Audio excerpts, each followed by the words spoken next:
Good morning students.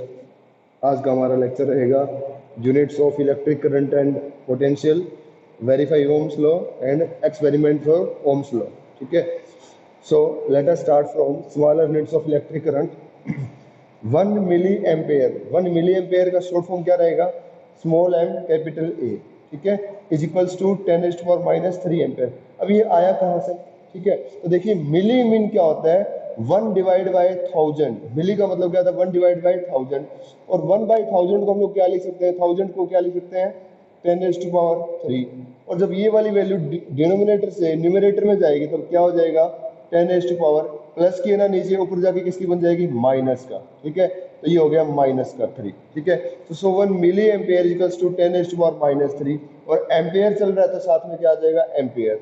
So we can write 1 milli ampere equals to 10⁻³ next है 1 micro ampere. Micro का ये symbol रहता है, ये वाला म्यू ऐसे। ठीक है, तो ये माइक्रो का सिंबल रहता है। तो माइक्रो मीन क्या होता है? 1/, क्लियर हो गया? आगे यहां तक समझ में? तो ये वाला रहेगा -6 का हो जाएगा। तो अब देखिए इसको क्या लिख देंगे? ऊपर जाके क्या बनेगी आपकी? -6। क्लियर हो गया? तो अब -6 हो जाएगा यहाँ पे। तो अब देखिए इसको क्या लिखेंगे हम लोग? Micro ampere. एम्पेयर है तो क्या चलेगा? एम्पेयर में चलेगा। ठीक है, तो 1 माइक्रो एम्पेयर। ऐसे किसका रहेगा? Smaller units of electric potential. ठीक है बेटा, तो यहाँ से मिली वोल्ट, वोल्ट है तो वोल्ट में चलेगा। मिली का मतलब अगेन वही 10⁻³ मिली मीन 10⁻³ वोल्ट। माइक्रोमीन वही वाला चलेगा। नेक्स्ट सेम केस 10⁻⁻6 और वोल्ट है तो क्या चलेगा? वोल्ट चलेगा। क्लियर हो गया? अब ये वाला larger units of electric potential. Larger में देखिए क्या होता है? किलो। किलो मीन क्या होता है? 1000। ठीक है बेटा, तो किलो ये होता है किलो। किलो का मतलब क्या होता है? 1000। और 1000 को कैसे लिख सकते हैं? 10⁻3। तो यहाँ पे क्या हो जाएगा? किलो वोल्ट, तो 10⁻3। किलो मीन 10⁻3, वोल्ट का मतलब आगे वी आ गया तो 10⁻3। मेगा मीन क्या होता है? मेगा 1 2 3 4 5 6 60। ठीक है, इसको कैसे लिख दूंगा? 10⁻6। क्लियर हो गया? तो ये हो जाएगा। अंडरस्टैंड? ठीक है, तो ये हो गया हमारा स्मॉलर यूनिट्स और लार्ज यूनिट। अब देखिए क्वांटिटी की बात आती है। तो आपका जो इलेक्ट्रिक जो करंट होता है ना, करंट क्या है आपका? स्केलर क्वांटिटी है। क्या है? करंट स्केलर है करंट। ठीक है, और पोटेंशियल भी क्या है आपके पास? स्केलर है। क्वेश्चन पुट अप हो जाता है कि करंट इज ए स्केलर और वेक्टर। तो करंट क्या रहता है? स्केलर। और ये भी क्या रहता है? स्केलर रहता है। अब कई क्वेश्चन पूछते हैं जैसे कि करंट स्केलर क्यों होता है? तो करंट स्केलर इसलिए होता है because current does not obey the law of triangle. कौन सा law? Vector law of triangle addition. तो ये triangle law of vector addition को फॉलो नहीं करता, इस करके ये वाला क्या रहता है आप लोगों का? करंट स्केलर रहता है। क्लियर हो गया? ठीक है, नेक्स्ट टॉपिक है आपका verify Ohm's law. Ohm's law को वेरीफाई कैसे करेंगे? ठीक है, तो फर्स्ट ऑफ ऑल देखेंगे according to Ohm's law. Ohm's law V directly proportional to I। V mean voltage directly proportional to current. जब voltage directly proportional to current रहता है तो graph between voltage and current, current और ये क्या रहेगा आपका? वोल्टेज। ठीक है, अब देखिए जरा इसमें करंट और वोल्टेज में अब क्या बोला हम लोगों ने? जब दो टर्म्स आपस में डायरेक्टली प्रोपोर्शनल होती हैं तो उनके बीच में जो ग्राफ रहेगा वो क्या रहता है? ऑलवेज स्ट्रेट लाइन ग्राफ रहता है। क्या रहता है बेटा? Straight line. Straight line graph when straight line graph when two properties are directly proportional then the graph between them is always a straight line graph। Clear हो गया? और इसको निकालते कैसे हैं? तो इसमें जो r की वैल्यू होती है ना, r इक्वल्स टू क्या था? हम लोगों ने निकाला था v/i। और इस ग्राफ में कैसे निकलेगा? टेंजेंट थीटा के निकलेगा। किससे निकलता है हमेशा? स्लोप कैसे निकलता है? Tangent theta. क्लियर हो गया? और टेंजेंट थीटा क्या होता है हमेशा? टेंजेंट क्या होता है बताइए? परपेंडिकुलर अपॉन में क्या होता है? बेस होता है। ठीक है, और देखिए R इक्वल्स टू ये क्या रहेगा? परपेंडिकुलर।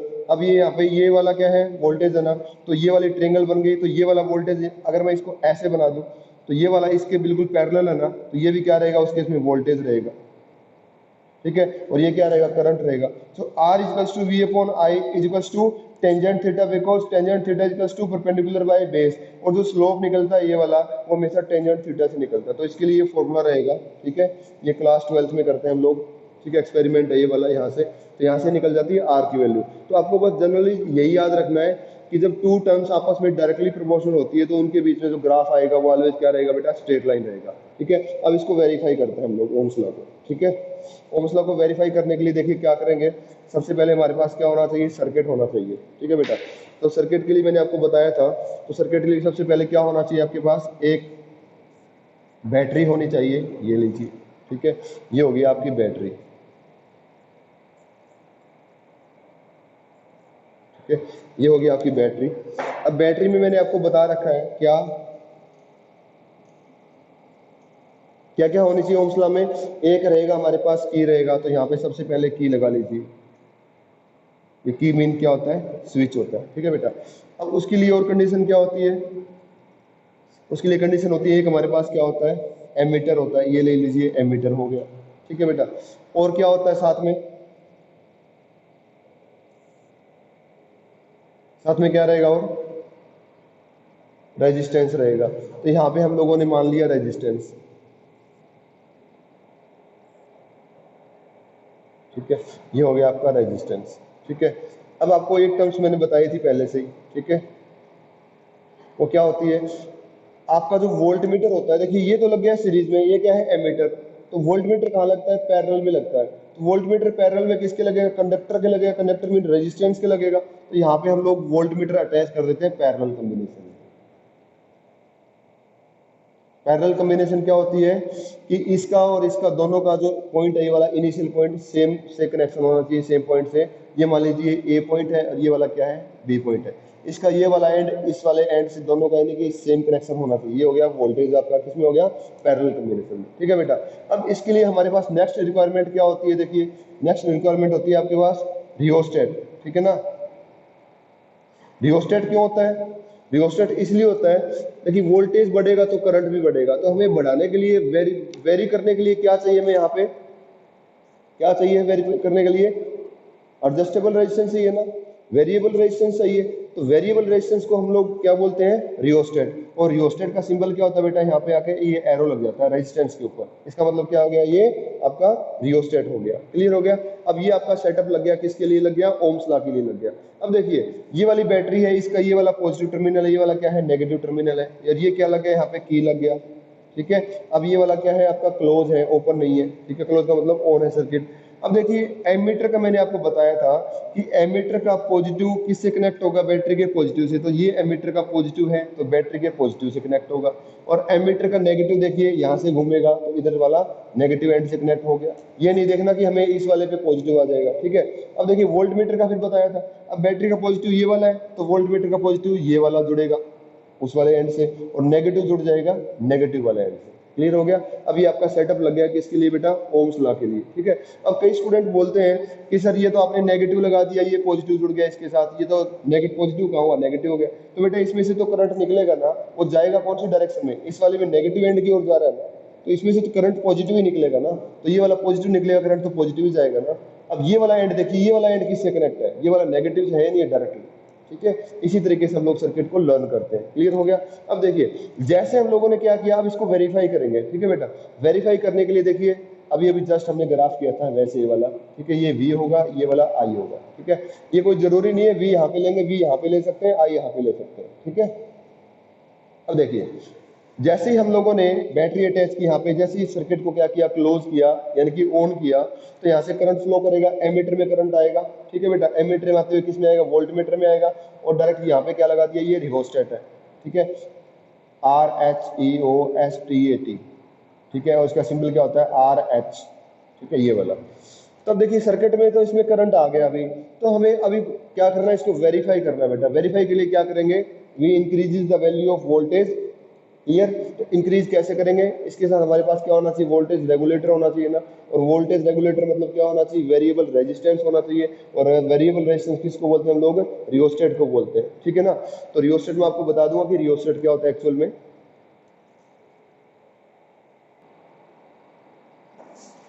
देखिए बेटा, ये होता है आपके पास रियोस्टेट, ठीक है, ये वाला वेरिएबल रेजिस्टेंस। देखिए ये वाला, इसको वेरी करते हैं, इसका एक ये वाला टर्मिनल होता है, ठीक है, एक ये टर्मिनल होता है, ये टू टर्मिनल होते हैं। तो आप लोग चाहे इससे कनेक्शन कर दीजिए, ये इससे कर दीजिए, ठीक है ना, ये पोटेंशियल डिवाइडर होता है।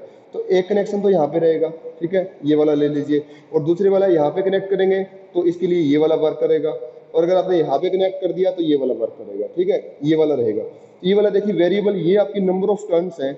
ये वाला क्या है आपके पास, जो ये टर्न्स दे रखी है, ये वाली टर्न्स है यहाँ पे रेजिस्टेंस की, क्लियर। और यहाँ पे ये वाला क्या है, वेरिएबल है, एडजस्टर है, ठीक है ना। अब देखिए ये वाला डायरेक्ट इस वायर से कनेक्ट ये वाली टर्मिनल है, और इससे क्या कनेक्ट है, ये वाली रोड कनेक्ट है, और इससे क्या हो जाएगा, ये वाला कनेक्ट है, ठीक है।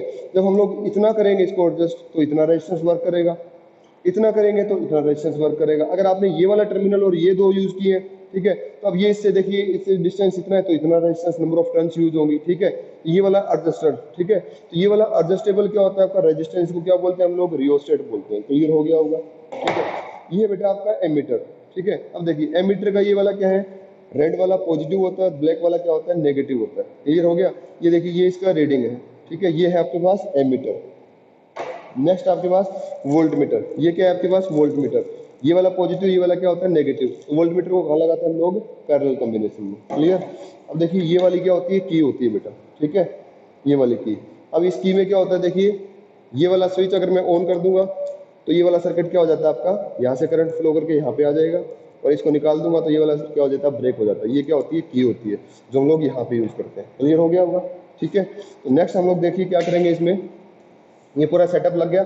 जैसे ही की को क्या करेंगे हम लोग, क्लोज करेंगे, सर्किट में करंट आ जाएगा, तो आपका पूरा सर्किट में क्या आ जाएगा, करंट आ जाएगा। अब देखिए हम यहाँ से क्या करेंगे, इस रियोस्टेट को क्या करेंगे, चेंज करेंगे इसकी पोजीशन को, और इसकी पोजीशन को चेंज करने के लिए हम लोग क्या करते हैं, देखिए जरा इसको एडजस्ट करेंगे। अगर हम लोग रेजिस्टेंस को बढ़ाएंगे, सपोज कीजिए ये वाला, ठीक है, मान लीजिए ये वाला यहाँ से कनेक्ट है, तो रेजिस्टेंस को मैं बढ़ाऊंगा तो रेजिस्टेंस आपको पता है करंट को अपोज करता है, तो रेजिस्टेंस यहाँ से लेकर के अगर रेजिस्टेंस इतना हो जाएगा, रेजिस्टेंस बढ़ेगा, तो रेजिस्टेंस बढ़ेगा तो करंट क्या हो जाएगा आपको पता है, resistance increases then current decreases, और current decreases then voltage also decreases, because voltage और करंट तो आपस में डायरेक्टली प्रोपोर्शनल है। लेकिन देखिए इस वाले फॉर्मूले से R is equals to V upon में I, ठीक है बेटा। तो यहाँ से देखेंगे आप लोग, अगर आपका रेजिस्टेंस देखिए करंट इंक्रीज होगा तो रेजिस्टेंस क्या होगा, डिक्रीज होगा। कैसे, करंट की वैल्यू न्यूमरेटर में इंक्रीज होगी, ये वाली इंक्रीज होगी, न्यूमरेटर सॉरी डिनोमिनेटर डिक्रीज होगा या इंक्रीज होगा।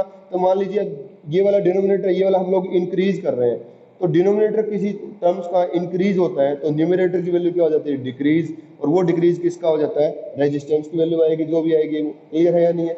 ये मान लीजिए इंक्रीज तो हो गया, अब ये वाला डिक्रीज हो रहा है। अगर डिनोमिनेटर डिक्रीज होता है, किसी ऑब्जेक्ट को हम लोग कम से, जैसे मान लीजिए 8/4 है और यहाँ पे 8 क्या है, 8 है। अब देखिए यहाँ से मैंने सपोज कीजिए इसको 8 लिया, तो डिनोमिनेटर अगर बड़ा है तो यहाँ पे ऊपर वाले की वैल्यू क्या आई, 1 आई, वो 1 किसकी आ जाएगी, रेजिस्टेंस की वैल्यू आ जाएगी। अगर न्यूमरेटर को मैंने यहाँ से कांस्टेंट रख के डिनोमिनेटर को हाफ कर दिया यहाँ से, तो डिनोमिनेटर को मैंने डिक्रीज कर दिया, तो इससे वैल्यू कितनी आ रही है, 2 आ रही है। तो डिनोमिनेटर डिक्रीज हुआ तो न्यूमरेटर की वैल्यू क्या होती है, इंक्रीज आती है, वो किसकी आएगी, रेजिस्टेंस की आएगी। कहने का मतलब क्या हुआ, रेजिस्टेंस और करंट तो आपस में क्या है, inversely proportional, but current voltage के क्या है, डायरेक्टली प्रोपोर्शनल है। आ गया होगा समझ में। अब देखिए इस वाले कनेक्शन से अगर मैं यहाँ से अभी रेजिस्टेंस को क्या कर दूंगा, कम कर दूंगा, रेजिस्टेंस को डिक्रीज करूंगा, तो रेजिस्टेंस सर्किट में डिक्रीज होएगा तो करंट क्या होएगा, इंक्रीज होएगा, और करंट इंक्रीज होएगा तो वोल्टेज भी क्या होएगी, यहाँ पे इंक्रीज होएगी, because current directly proportional to voltage और voltage directly proportional to current, same thing. Clear हो गया होगा। तो यहाँ से क्या होगा आपका, अगर इससे हम लोग रेजिस्टेंस को डिक्रीज करेंगे तो करंट इंक्रीज होएगा, और करंट इंक्रीज होएगा तो वोल्टेज भी क्या होगी आपकी, इंक्रीज होएगी, और दोनों कांस्टेंट रेट से बढ़ेंगे, तो इन दोनों के बीच में ग्राफ क्या आएगा बेटा, स्ट्रेट लाइन ग्राफ आएगा, ठीक है ना। ये आपका क्या हो गया, वेरीफाई ओम्स लॉ। क्लियर है। अब मैं आपको एक्सपेरिमेंट की लॉ लिए चलता हूँ, ठीक है। ये आपका हो गया वेरीफाई ओम्स लॉ। क्लियर। अब देखिए बेटा ये हमारा सेटअप है ओम्स लॉ का, ठीक है। ओम्स लॉ अपरेटस का हमारा सेटअप है। अब देखिए इसमें ये वाला वोल्ट मीटर है, ठीक है। ये वाला क्या है, एमीटर है, मिली लगा लीजिए, कोई फर्क नहीं पड़ेगा। यहाँ पे मिली मीटर दिया हुआ है, ये वाला क्या दिया, वोल्ट मीटर दिया हुआ है, ठीक है बेटा। अब ये आपका सर्किट जो मैंने आपको अभी अभी क्लियर किया है, ठीक है। वोल्ट मीटर के पैरेलल किस में लगा हुआ, देखिए रेजिस्टेंस के पैरेलल में लगा हुआ दोनों टर्म्स, ठीक है। ये वाला क्या लगा हुआ, यहाँ पे बैटरी लगी हुई है, ठीक है बेटा। और ये वाला क्या लगा हुआ है, यहाँ पे रियोस्टेट लगा हुआ है। तो बैटरी का ये वाला पॉजिटिव टर्मिनल है, ये वाला क्या है, नेगेटिव टर्मिनल है। क्लियर। और ये वाला देखिए एमीटर का पॉजिटिव देखिए बैटरी के पॉजिटिव से कनेक्ट है, ये देख लीजिए, ठीक है। और वोल्ट मीटर का पॉजिटिव से कनेक्ट है। क्लियर हो गया। यानी कि पॉजिटिव एंड वाले से पॉजिटिव और पॉजिटिव वाले एंड वाले से पॉजिटिव, नेगेटिव वाले से नेगेटिव। क्लियर है बेटा। अब आपका ये सेटअप दिख रहा है आप लोगों को, ठीक है। तो जैसे ही इसमें क्या होगा, मैं सर्किट को क्या करूंगा, ऑन करूंगा, तो देखिए ये वाला सर्किट आपका ग्लो हो गया, ये आपकी लाइट आ गई देखिए इसमें, वो देखो, ठीक है। ये इसका क्या है, रेगुलेटर है ये वाला, ठीक है। अब जैसे सर्किट को ऑन किया, इसमें आगे क्या आ गया आपकी, ऑन होगी ना लाइट, ठीक है, करंट आ गया अब इसमें। तो ये वाला रेगुलेटर है ना, इससे क्या हो रहा है, रेजिस्टेंस देखिए, अगर वोल्टेज और दोनों करंट बढ़ेंगे, इसका मतलब क्या हो रहा है, रेजिस्टेंस क्या हो रहा है, डिक्रीज हो रहा है, ठीक है बेटा। ठीक है। तो अभी क्या है, रेजिस्टेंस क्या है, बहुत ज्यादा है, तो करंट कितना है यहाँ पे, 0 है। तो जैसे जैसे मैं रेजिस्टेंस को डिक्रीज करूंगा, तो रेजिस्टेंस को डिक्रीज करने से करंट की वैल्यू क्या होगी, ज्यादा होगी, और करंट की वैल्यू ज्यादा होगी तो वोल्टेज की वैल्यू क्या होगी, ज्यादा होगी, इंक्रीज होगी। तो वोल्टेज इंक्रीज होगा तो करंट आल्सो क्या होगा, इंक्रीज होगा। अब देखिए जरा, अब देखिए वोल्टेज वाला नीडल देखिए आप लोग, ये वाला इंक्रीज हो रहा है, अब रफली राइज देखिए, और क्लोजर लिए चलता हूँ, ये वाला क्लोजर हो रहा है देखिए, ये वाला बढ़ रहा है, वोल्टेज देखिए दोनों साथ साथ बढ़ रहे हैं, ठीक है ना, ये देख लीजिए, बढ़ रहे हैं दोनों साथ साथ एक साथ। अगर मैं वोल्टेज को, अब देखिए इसको क्या करूंगा, डिक्रीज करूंगा, रेजिस्टेंस को इंक्रीज कर दूंगा, तो देखिए दोनों साथ साथ क्या होंगे, डिक्रीज होंगे। देखो दोनों की नीडल देखिए आप लोग, वोल्ट मीटर की और एमीटर की, देखिए साथ साथ क्या हो रही है, डिक्रीज हो रही है बेटा। क्लियर हो गया होगा, ठीक है। अब देखिए दोबारा से अगेन, दोनों की क्या होगी, वैल्यू बढ़ेगी, तो दोनों की एक साथ क्या हो रही है, बढ़ रही है, ठीक है। और एक साथ बेटा क्या हो रही है, डिक्रीज हो रही है। देखिए ये वाला क्या है आपका, ओम्स लॉ का setup. Clear, okay. So next में हम लोग सर्किट वाला करेंगे, ठीक है। आपको मैं बताऊंगा कि ये एमीटर कैसे कनेक्ट होगा, रेजिस्टेंस कैसे कनेक्ट होगा, ठीक है। तब तक के लिए आप लोग इसको रिवाइज करेंगे अच्छे से, और इसके रिगार्डिंग जो न्यूमेरिकल प्रॉब्लम है आप लोग उसको सोल्व करेंगे। Okay, take care.